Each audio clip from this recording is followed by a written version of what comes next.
आले त्या संघर्षातनं मी बोलते. सर्वांना प्रथम जय आदिवासी. आता इकडे बसलेले आहेत, मुलं आहेत, मुली आहेत, हे सर्व माझेच आहेत, माझे बंधू भगिनी सगळेच आहेत. पण मला एक पहिलं सगळ्यांना सांगायचं का ज्या गावातनं 2 जणांनी ते परीक्षा पास होऊन आलेले आहेत किंवा तालुक्यातनं ज्या तालुक्यातनं आलेले, ज्या जिल्ह्यातनं आलेले आहेत तेवढ्यांना पहिल्यांदा फोन करा. आणि तुम्ही तर याच म्हणावा, पण ज्यांनी परीक्षा देऊन जे फेल झालेले त्यांना काय वाटत असेल आज नाही पण उद्या भविष्यात, आजच्या पिढीला नाही, हे जर 17 संवर्धन वर्गाचे जर पदं भरले गेले नाही, सरकारने आपल्याला न्याय जर नाही दिला तर पुढची पिढी आपली काय करणार आहे आदिवासी समाज? हा महत्त्वाचा विषय. आता सकाळी पण सरपंचांनी पूर्ण बरेच सरपंच आले, बोलून गेले, ते नुसते मी येऊन पाठिंबा देणार आणि जाणार याला नाही. आज 6 दिवस झाले ते लेकरं आज उपाशी आहेत, त्यांच्या अन्नात पोटाचा कण नाही. हा सगळ्या समाजाला फायदा होणार आहे. त्या 5 जणांचा काही इडा आलेले तेवढ्यांचाच नाही, हा विषय सगळ्या समाजाचा आहे. तर प्रत्येकाने फोन करा, उद्याचा निर्णय काय येतो आणि 9 ऑगस्टचा किंवा कोर्टाची याचिका दाखल केलेली त्याचा निर्णय काय येतो. 15 ऑगस्ट आता 4-5 दिवसांनी तर 15 ऑगस्ट येतो, स्वतंत्र दिन आहे. आपल्यांना स्वतंत्र आहे का सांगा? हा म्हणजे नोकरीचाच विषय नाही तर गावातला तळागाळातला प्रत्येक गोष्टीचा जर आदिवासी समाजाचा जर विषय जर घ्यायचा असला तर आपण लढतो कशावरती? सरपंच काय बोलतो, मी सरपंच झालो, मला गावातल्या लोकांनी निवडून दिलं. तसं नाहीये, पेसा आहे म्हणून तो आज सरपंच आहे, सदस्य पण तेच आहे. कुठलाही विषय घेतला तरी पेसा आहे. आणि पेसा संवर्धन वर्गाचे जर 17 पद जर भरले तर तुम्ही परीक्षा देऊन हे नंबर घेऊन आलेले आहेत हेच नाही, जे नापास झालेले ते पण कामावरती घेतल्या जाईल. असा एकही बी पोरगा आपला आदिवासी समाजाचा का तो असा बेरोजगार फिरणार नाहीये.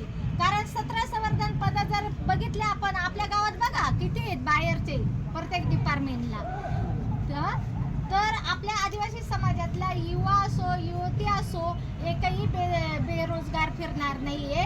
तर सगळं माझं एक सांगणं आहे, तुमचे नातेवाईक असतील किंवा गावातले असतील सगळ्यांना, आणि मी पण एक बाईट टाकणार आहे ती मोबाईलवरती, कारण आपल्याकडे मीडिया एवढे हे करायला आपल्याकडे पैसे नाही, आपण खूप ये. आज जर आपण कुठला विषय घेतला तर पहिला आर्थिक पाहिजे आणि आपल्याकडे ते आपण कमजोर आहे. आपल्याकडे एवढंच आहे का समाजासाठी हे लेकरं आपले बसलेले आहेत आणि समाजातल्या प्रत्येक जिल्ह्यातल्या, प्रत्येक तालुक्यातल्या, प्रत्येक गावातल्या आणि प्रत्येक घरातल्या जर एकच जर महिला आली असती तर आज हा पूर्ण ग्राउंड भरून गेला असता. तर आज मुख्यमंत्री साहेबाला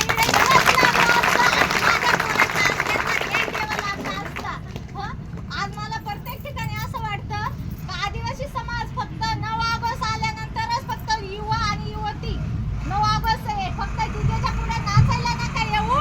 तर आज या पोरांसाठी या आणि आज हे सगळे गावागावातनं तालुक्यातनं फक्त काय चाललेलं आहे 9 ऑगस्ट जागतिक आदिवासी दिवस. मी पण आदिवासी समाजाचा आहे.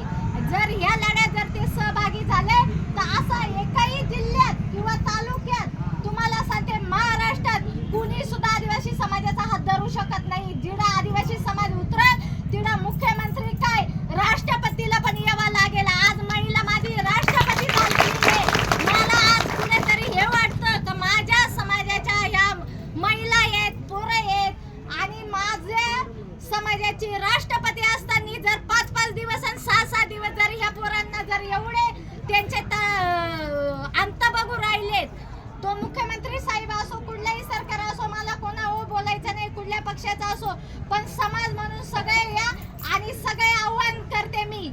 जेवढे बचत गट आहेत, असं एक बी गाव नाहीये का बचत गट नाहीये. एका गावात कमीत कमी 5 ते 10 बचत गट आहे आणि प्रत्येक बचत गटामध्ये 10-10 महिला आहेत.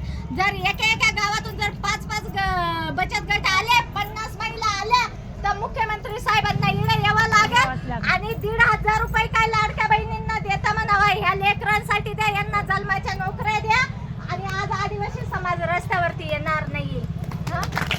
एवढंच बोलते आणि माझे 2 शब्द संपवते. परत एकदा सगळ्यांना जय आदिवासी. माझं काही चुकलं असेल एकदम भारी बोलले तुम्ही.